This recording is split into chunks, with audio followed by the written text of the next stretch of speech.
John chapter 6. After this, Yahusha went away to the other side of the Sea of Galilee, that is, Lake Kinnereth, and a large multitude was following him, because they saw his signs which he did on those who were sick. And Yahusha went up on a mountain, and there he sat down with his talmidim, and the Passover was near, the festival of the Yehudim. Then Yahusha, lifting up his eyes and seeing a large multitude coming toward him, said to Philip, "Where shall we buy bread for them to eat?" And this he said, testing him, for he himself knew what he would do. Philip answered him, 200 pieces of silver worth of bread is not sufficient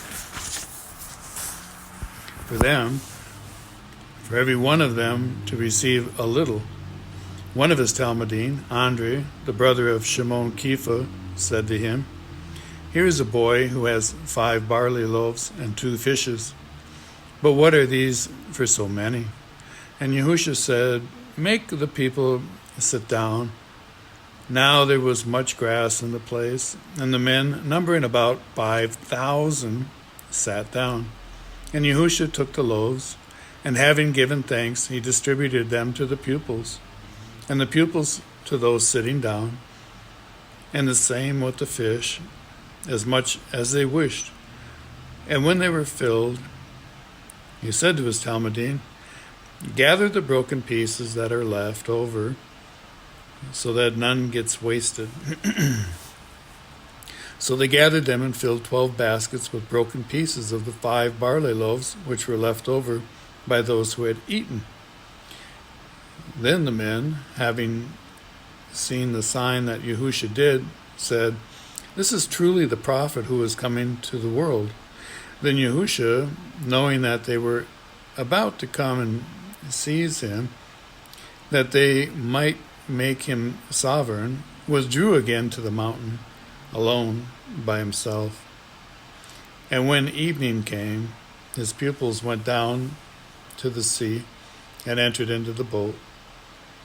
They were going over the sea toward Capernaum, and it had already become dark, and Yahusha had not yet come to them.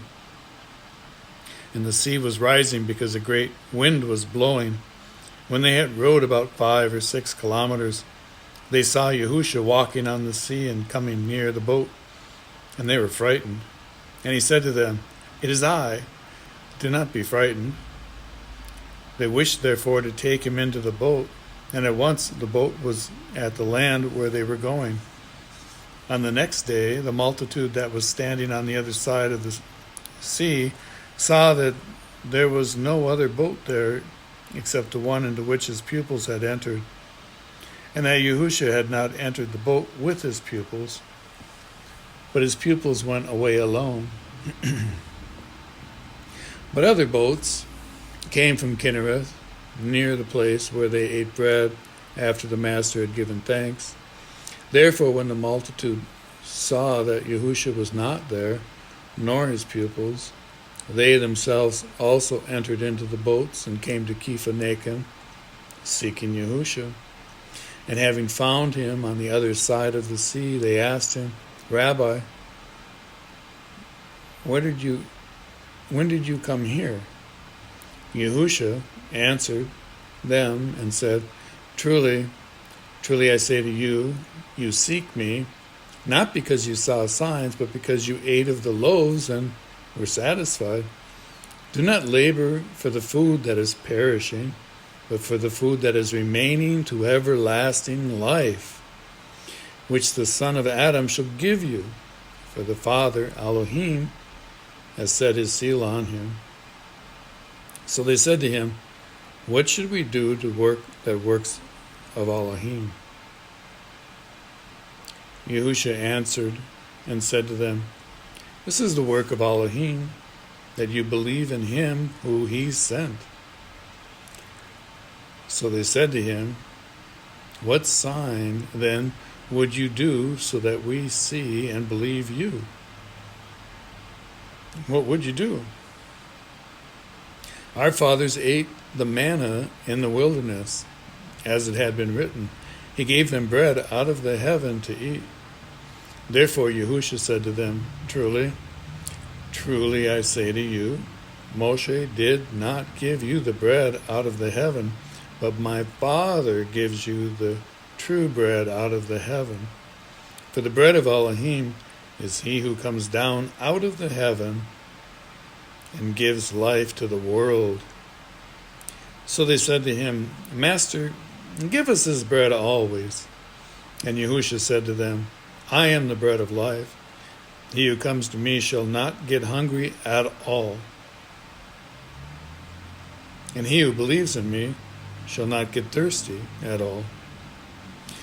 But I said to you that you have seen me and still do not believe. All that the Father gives me shall come to me, and the one who comes to me I shall by no means cast away. Because I have come down out of the heaven, not to do my own desire, but the desire of him who sent me. This is the desire of the Father who sent me, that all he has given me I should not lose of it, but should raise it in the last day.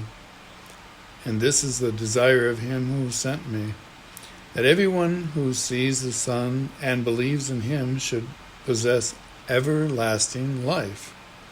And I shall raise him in the last day.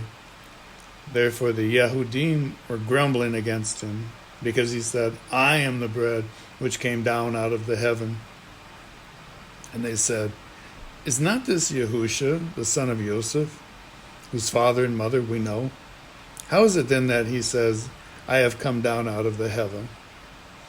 Then Yahusha answered and said to them, Do not grumble with one another. No one is able to come to me unless the Father who sent me draws him, and I shall raise him in the last day.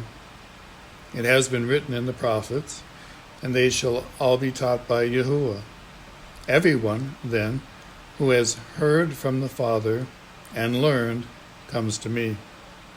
Not that anyone has seen the Father, except he who is from Elohim. He has seen the Father. Truly, truly I say to you, he who believes in me possesses everlasting life. I am the bread of life. Your fathers ate the manna in the desert, and they died. This is the bread which comes down out of the heaven, so that anyone might eat of it and not die. I am the living bread which came down out of the heaven. If anyone eats of this bread, he shall live forever. And indeed, the bread that I shall give is my flesh, which I shall give for the life of the world. The Yahudim, therefore, were striving with one another, saying, How is this one able to give us his flesh to eat? Yahusha therefore said to them, Truly, truly I say to you, unless you eat the flesh of the Son of Adam and drink his blood, you possess no life in yourselves. He who eats my flesh and drinks my blood possesses everlasting life, and I shall raise him in the last day. For my flesh is truly food, and my blood is truly drink. He who eats my flesh and drinks my blood stays in me, and I in him. As the living Father sent me, and I live because of the Father, so he who feeds on me shall live because of me. This is the bread which came down out of the heaven, not as your fathers ate the manna and died. He who eats this bread shall live forever. He said this in a congregation, teaching in Kefar Nechem. Therefore many of the pupils, having heard, said, This word is hard. Who is able to hear this? But Yahusha, knowing within himself that his pupils were grumbling about this, said to them, Does this make you stumble? What if you see the Son of Adam going up where he was before? It is the Ruach that gives life. The flesh does not profit at all. The words that I speak to you are in spirit and are life. But there are some of you who do not believe. For Yahusha knew from the beginning who they were who did not believe, and who would deliver him up. And he said, "Because of this I have said to you that no one is able to come to me unless it has been given to him by my Father." From then on, many of his pupils withdrew and were not walking with him any more. Yahusha therefore said to the 12, "Do you also wish to go away?" Then Shimon Kepha answered him, "Master, to whom shall we go? You possess words of everlasting life, and we have believed, and we know that you are the Mashiach, the Son of the living Elohim." Yahusha answered them, "Have I not chosen you, the 12, and one of you is a devil?" He was now speaking of Yehuda from Kiriath, the son of Shimon, for he, one of the 12, was about to deliver him up.